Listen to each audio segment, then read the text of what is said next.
In life, when we hear the word humility, we might picture weakness, a lack of self-confidence, or even failure.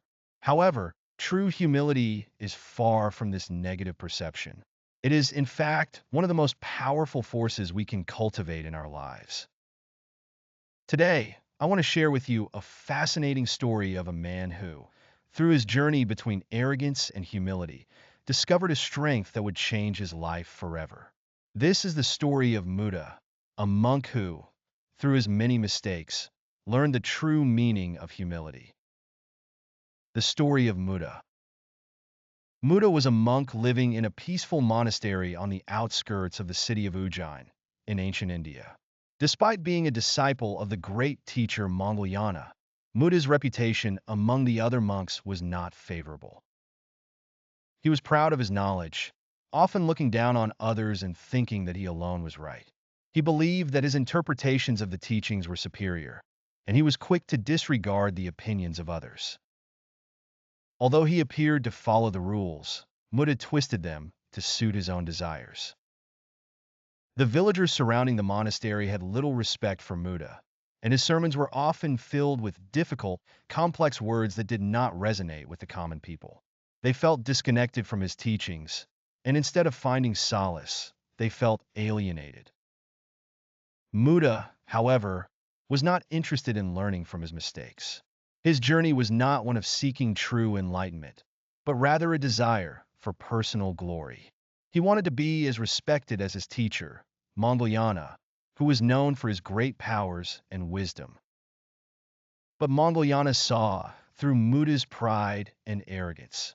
One day he called him out and said, "Mudha, I see that you are seeking enlightenment for your own gain, not to truly help others. You seek fame, not wisdom. This kind of mindset will never bring you to true realization." Mudha was angered by these words. He could not understand why Maungalyana would doubt him. He was determined to prove that he was more capable than his teacher, but instead of humbling himself and reflecting on Maungalyana's words, he chose to ignore them. The journey of self-discovery. After leaving Maungalyana's presence, Mudha embarked on his own path, seeking to gain more fame and recognition. He traveled to a nearby village where a funeral was taking place. Seeing it as an opportunity to show off his intellect, Mudha stood before the mourners and began lecturing them about impermanence. "Everything is impermanent," he said, using difficult words and concepts that the villagers could not understand. "We must accept the impermanence of life and realize that all phenomena are in constant flux." The villagers, grieving for their lost elder, could not relate to his words. One villager raised his hand and said, "Mudha, we are in mourning. Please speak to our hearts and guide us through this pain." But Mudha, with his pride still intact, retorted, "You are too foolish to understand these profound truths. My teachings are beyond your comprehension." He dismissed the villagers and walked away, annoyed by their lack of understanding. Yet, deep down, Mudha couldn't shake the feeling that something was wrong.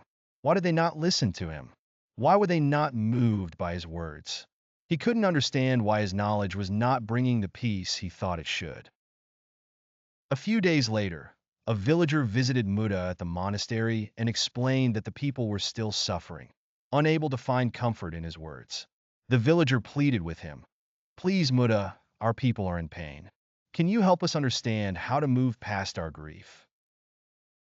Mudha, still proud and unwilling to admit his mistake, replied, "Your inability to comprehend my words is your own problem. There is nothing I can do for you." But something inside him began to shift. He had no one to blame but himself, and yet he couldn't confront his own mistakes. The miracles and the fall. Mudha began to believe that he was special. After several events where things seemed to fall into place for him, he convinced himself that he had powers beyond ordinary humans. One day, a disaster struck and a fire broke out in the village. Mudha, convinced of his own strength, took it upon himself to save the village. He prayed, believing that his prayers could bring rain and extinguish the flames. To his surprise, the rain did come, and the fire was extinguished. The villagers were in awe, praising Mudha as a miracle worker. They believed that his powers had saved them. Mudha, intoxicated by the praise and adoration, began to believe even more strongly in his supposed powers.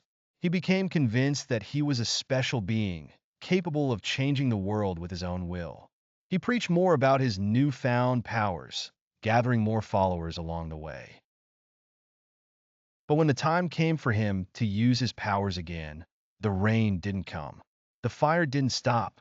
The villagers, once eager to follow him, began to question his abilities. Mudha was humiliated. In his arrogance, he blamed the villagers, telling them they were not faithful enough to him. The villagers, no longer willing to follow him, turned away. It was in this moment of despair that Mudha finally understood. He was not the powerful being he had thought he was. His powers were nothing more than coincidences. And when he sought advice from Maungalyana, the truth became clear. Mudha, said Maungalyana, you have fallen into a trap of your own making. You have allowed pride to cloud your judgment. The true path to enlightenment is humility, not self-aggrandizement.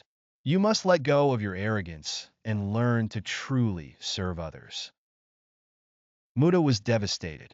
He had been so caught up in his own ego that he had forgotten the very essence of true spiritual practice: humility, compassion, and the recognition of one's limitations.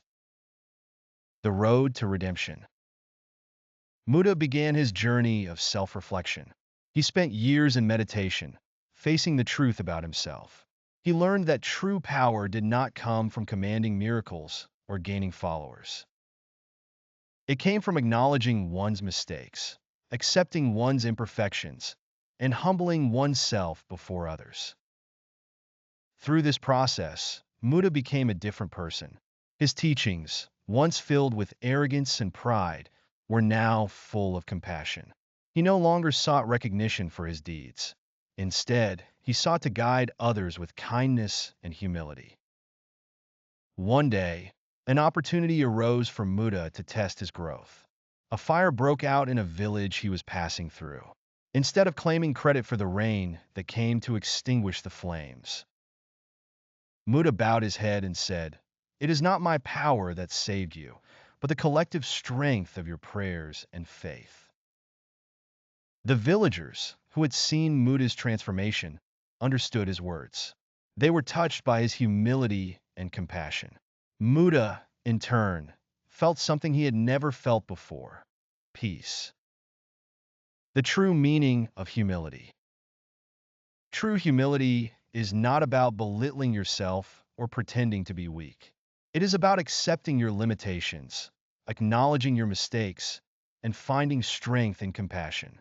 Humility does not deny your power, but it uses that power wisely for the benefit of others.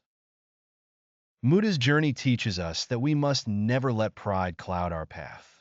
We must remain open to learning, willing to grow, and most importantly, willing to serve others with love and humility. Conclusion. Mudha's life is a powerful reminder of the strength that comes with humility. It is easy to get caught up in our own desires for recognition and power, but true greatness lies in our ability to serve others with humility. As we walk our own paths in life, let us remember Mudha's story and the lessons it offers.